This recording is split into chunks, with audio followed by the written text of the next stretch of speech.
நாம இன்னைக்கு பார்க்க போகிறது ரொம்ப ரொம்ப சிம்பிளான சாக்லேட் சிப் குக்கீஸ் எப்படி வந்து ரொம்ப பர்ஃபெக்டாக பண்ணுறதுன்னு பார்க்கலாம். இதுக்கு தேவையான பொருட்கள் கொடுத்துருக்கேன், நீங்கள் பார்த்துக்கலாம். இதே அளவில் பண்ணிங்க அப்படின்னா ரொம்ப ரொம்ப ஈஸியாக சொதன்னு இல்லாமல் ரொம்ப ஈஸியாக நம்ம வந்து பண்ணிடலாம். ஸோ ரொம்ப பர்ஃபெக்டாகவும் வரும்.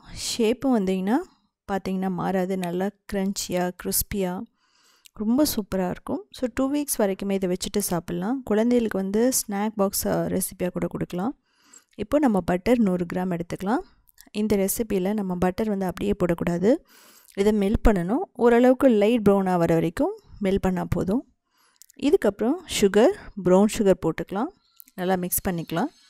இதில் இந்த மெல்டட் பட்டர் வந்து நம்ம ஆட் பண்ணுறோம். ஸோ இது ஃப்ளேவரை கொடுக்கும், நல்ல ஒரு மணத்தையும் கொடுக்கும். இதை நல்லா வந்து பீட் பண்ணிக்கணும். ப்ரௌன் சுகர் நல்ல கலர் இருக்கும், டேஸ்ட்டுக்கு ரொம்ப நல்லது கூட. ஒரு எக்கும் வனிலா எசன்ஸை நான் போட்டிருக்கேன், நீங்கள் எக்கு கூட ஸ்கிப் பண்ணிக்கலாம். பட் எக்கு வந்து ரொம்ப இம்பார்ட்டண்ட். இது பார்த்திங்கன்னா நல்லா அந்த ஓரளவுக்கு க்ரீமியாக கலர் மாற வரைக்கும் நம்ம பீட் பண்ணணும். உங்கள்கிட்ட வந்து எலக்ட்ரிக் பீட்டர் இருந்ததுன்னா நீங்கள் அதில் கூட பண்ணிக்கலாம். ஸோ இது மாதிரி பேல் ப்ரௌன் மாதிரி வரணும் நமக்கு. சுகரும் ஓரளவுக்கு மெல்ட் ஆகிடும். இதுக்கப்புறம் மைதா நான் 1 கப் போட்டிருக்கேன், அதாவது 250 கிராம். பேக்கிங் சோடா 1/2 டீஸ்பூன் போட்டிருக்கேன்.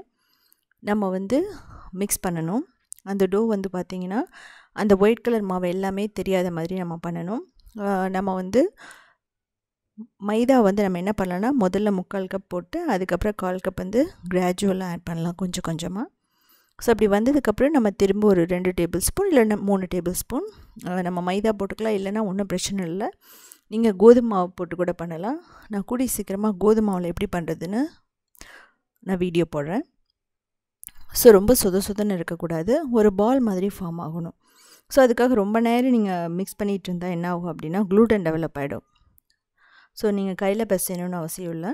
இப்போ சாக்லேட் சிப்ஸ் உங்கள்கிட்ட இருந்தால் போட்டுக்கலாம், இல்லைன்னா நீங்கள் வந்து போடணும்னு அவசியம் இல்லை. இதிலே பார்த்தீங்கன்னா நீங்கள் ஜிஞ்சர் பவுடர், அதுக்கப்புறம் சின்னமன் பவுடர் கூட போட்டுக்கலாம். பட் நான் அது எதுவுமே போடலை, சிம்பிளாக கிளாசிக் டேஸ்ட்டில் இருக்கும். ஸோ இது மாதிரி தான் நம்ம மிக்ஸ் பண்ணணும். ரொம்ப பிசைஞ்சு அடிச்செல்லாம் நம்ம மிக்ஸ் பண்ணக்கூடாது, சப்பாத்தி மாவு மாதிரி. இது பார்த்திங்கன்னா இமீடியட்டாகவும் பால்ஸாக எடுத்து வைக்கலாம், ஒன்றும் பிரச்சனை இல்லை. அப்படி பண்ணும்போது என்னென்னா ஓவராக ஸ்ப்ரெட் ஆகிடும். ஸோ அதுக்காக நம்ம மூடி நம்ம ஃப்ரிட்ஜில் வந்து நம்ம ஃப்ரீசரில் ஒரு 20 நிமிஷம் வச்சிடலாம், 10 to 20 மினிட்ஸ். இல்லை அப்படின்னா நம்ம ஃப்ரிட்ஜில் வந்து 2 மணி நேரம் கூட வச்சுட்டு அதுக்கப்புறம் எடுத்து செய்யலாம், இல்லை நெக்ஸ்ட் டே கூட நம்ம பண்ணலாம். ஸோ இப்போ பாருங்கள், ஒரு 15 மினிட்ஸ் நான் வந்து ஃப்ரீசரில் வச்சுட்டேன், ஏன்னா இம்மீடியட்டாக பண்ணணுங்கிறக்காக. இதுக்கப்புறம் இது லைட்டாக கெட்டியாக இருக்கும். இது பர்ஃபெக்டான கன்சிஸ்டன்சி, ஓவராக ஸ்ப்ரெட் ஆகாது. நம்ம பேக்கிங் சோடா போட்டிருந்தாலுமே ஷேப் அப்படியே இருக்கும். இப்போ சின்ன சின்ன பால்ஸை நம்ம பிடிச்சிக்கலாம். ஸோ இதுக்கப்புறம் நம்ம பேக்கிங் ட்ரேயில் அதை வச்சிடலாம். இது பார்த்திங்கன்னா நம்ம அவன்லேயே வைக்கலாம், ஓடிஜியில், கடாய், ப்ரெஷர் குக்கர் எல்லாத்துலேயுமே பண்ணலாம். ப்ரெஷர் குக்கர் கடாய்னா 10 மினிட்ஸ் லோ ஃப்ளேமில் நீங்கள் ப்ரீ ஹீட் பண்ணிவிட்டு 25 மினிட்ஸ் வந்து லோ ஃப்ளேமில் பண்ணணும். ஓவன் ஓடிஜி அப்படிங்கும்போது என்ன பண்ணலான்னா 10 மினிட்ஸ் 250 டிகிரி, அதுக்கப்புறம் 20 மினிட்ஸ் 170 டிகிரியில் நம்ம பேக் பண்ணணும். ஸோ அப்பப்போ நம்ம பார்த்துக்கணும் ப்ரௌன் ஆகிடுச்சான்னு சொல்லிவிட்டு.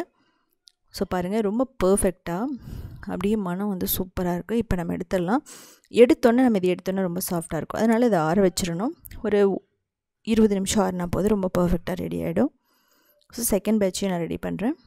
நீங்கள் வந்து பார்த்தீங்க அப்படின்னா 2 பேட்சாக வந்து பண்ணும்போது ஒன்றோட ஒன்று ஒட்டாது. ஸோ நான் எல்லாத்தையும் வந்து ஒரே இதில் நான் பண்ணிட்டேன். செகண்ட் பேட்சுக்கு வந்து நான் கொஞ்சம் தான் வந்துச்சு. ஸோ நீங்கள் அப்படி இல்லாமல் நீங்கள் இதே ட்ரேயில் நீங்கள் என்ன பண்ணலான்னா 2 தடவை பண்ணிக்கலாம்.